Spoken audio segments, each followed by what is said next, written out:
Okay, this is going to be a brief presentation on a specific microdeletion. I know we talked in the last section on microdeletions, but we're going to talk specifically about 22q11 because that has to do with what's going on in this particular group of disorders. So 22q11 deletion syndrome, there actually used to be 3 clinical disorders. All after we figured out about microdeletions, they're all 22q11, including Sprinson, DeGeorge, and velocardiofacial syndrome. So just a little background, people used to name syndromes after themselves. Sometimes they were genetic and sometimes they weren't. And, sometimes they turn out they're all the same thing. So these were based on the clinical phenotype that they would see. DeGeorge actually has more of the immunodeficiencies than some of the others, but they're pretty much overlapped. And once we started looking at microdeletions, we realized they were all the same thing. And we've actually since changed the whole name. We don't really use Sprinson, DeGeorge, or velocardiofacial anymore. We primarily call it 22q11 deletion syndrome. And like I said, as the techniques improved, we were better at diagnosing this. So this is just a really quick review.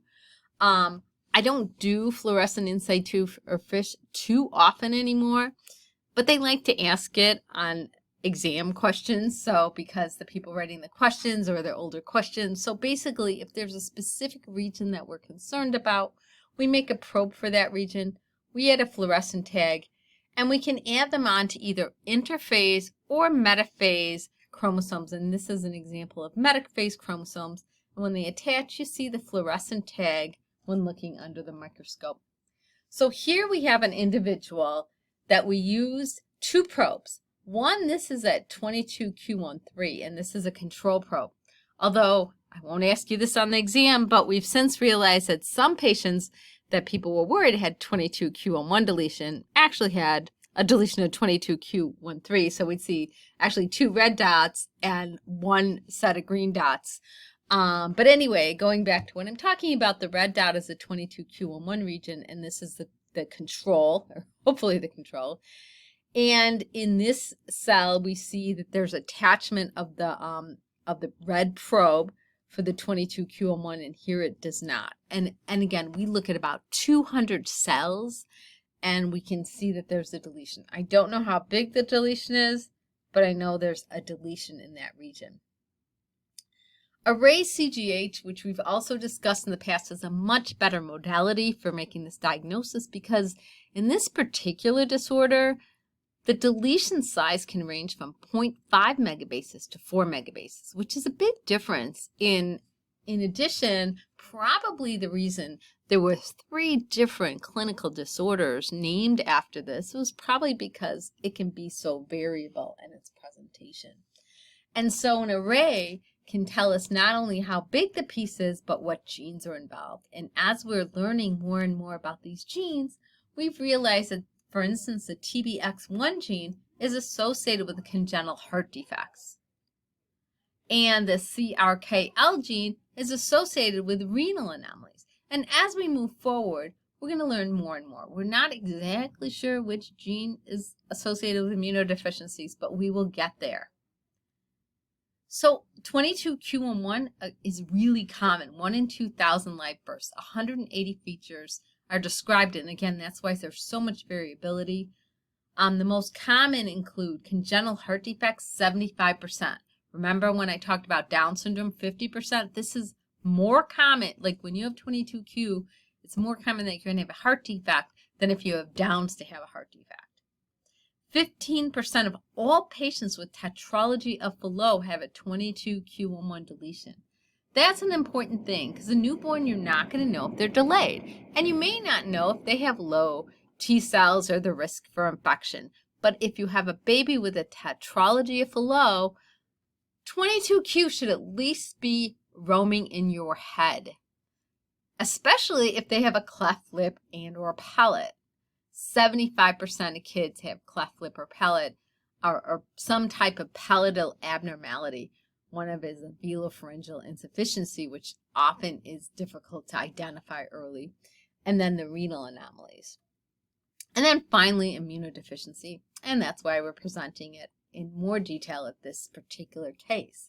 So as I said, of all the kids with 22q, I said 75% have a heart defect, 22% are tetralogy of Fallot, but again, the tetralogy of Fallot is very specific for 22q, interrupted aortic arch, 15%, VSD, truncus, vascular rings. So basically, if you think a kid has 22q, you want to get an echo. Clinical characteristics, they have poor growth, postnatal short stature, micrognathia of a small jaw, widely spaced eyes or hypertelorism. And when we're measuring the eye space, I go from here to here, the inner canthal, and then we also measure the outer canthal. Look at these ears. Well, here's the bulbous nose. This is what we would consider a bulbous nose, and the ears are kind of small, a little bit simple as far as the cartilage.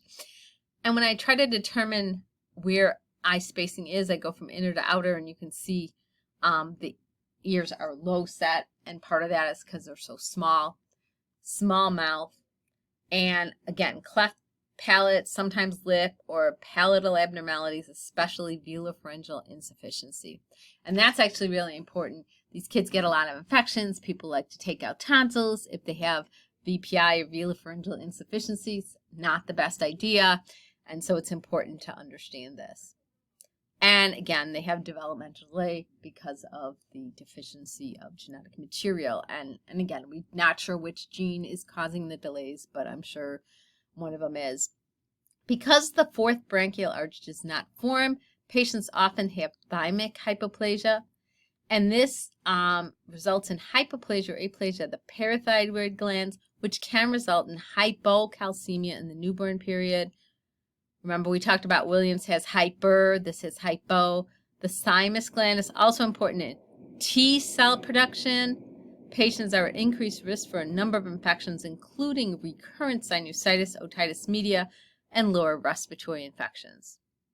So here's just a diagram of all the things we've been talking about. Here's this region, the abnormality of the fourth branchial arch that's responsible for the congenital heart, as well as the lack of the hyperparathyroid, cleft palate. It's usually cleft palate, but here's a lip, these low set ears, wide spaced eyes, and here we have the tetralogy of Fallot, which again, if you see a kid with a tetralogy of Fallot, you need to think about this. Recurrence risk. Most cases of a 22q11 are sporadic. It happened in the egg or sperm that made that baby. However, unlike most microdeletions, 7% are inherited from a patient. If an individual has a deletion of 22q11, there is a 50% chance that they will pass it to their offspring because they have two copies of chromosome 22. One has a deletion, one does not. I would assume both copies being deleted would be lethal. Everyone always asks me, what if, what if, what if? This is actually a baby that had a tetralogy of Fallot, and you can see the micrognathia. And the mom was in special ed most of her life, and this baby was diagnosed with a 22q, and I tested mom, and she also had the 22q deletion. So behavioral phenotype, well, a small proportion have significant mental retardation. The majority have mild learning problems. Children with 22q are often close to peers around age 4, but they usually start falling behind when it gets to abstract thinking. So the typical picture will be, well, they win regular classes till about 2nd or 3rd grade, and then they tried, unfortunately we don't do this anymore, but they tried to hold them back for a year, and of course that never works. And then they, got additional help. So children and adults with 22q have difficulty with reading comprehension. There are usually a marked disparity between the verbal IQ, which is usually pretty close to normal, and performance. And part of understanding any of these chromosomal abnormalities, I like to, when I talk to families, put it in the right buckets. So this helps the educators. What is the best way? My goal with my patients is, how do I get them to their potential? Language delays are usually significant until about 3 to 4, at which time they usually accelerate in receptive and expressive language. The other issue is psychiatric disorders are common, including bipolar disorder, schizophrenia, and ADHD.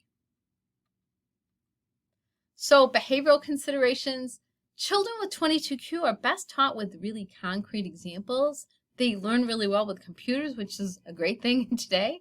They're very musical, and sign language is helpful in the young children to help communication and limit frustration, which we do with a lot of kids. Once they get better at speaking, they give up the signs, but it really is a great bridge for the in-between. And then careful treatment of their psychiatric complications, knowing that they're at risk of that and monitoring for them and staying on top of it. As I've said a million times, knowledge is power, staying on top of these kids. So I pulled this out of a USMLE book. I've been trying to find questions for each one of these presentations. So an 8-year-old boy presents to a rural hospital with recurrent infection. On exam, he has a high nasal bridge, wide-spaced eyes, low-set ears. He was noted to have a cleft palate. Genetic testing is performed, and he's diagnosed with a deletion of 22q11. Well, yay, this is the questions that you just love. They told you what the answer was, so now what are you supposed to do? In this syndrome, which cells are most likely affected? B cells, endothelial cells, macrophages, neutrophils, or T cells? And the problem is the thymus is not being formed correctly, and so it is the T cells. So that concludes this very brief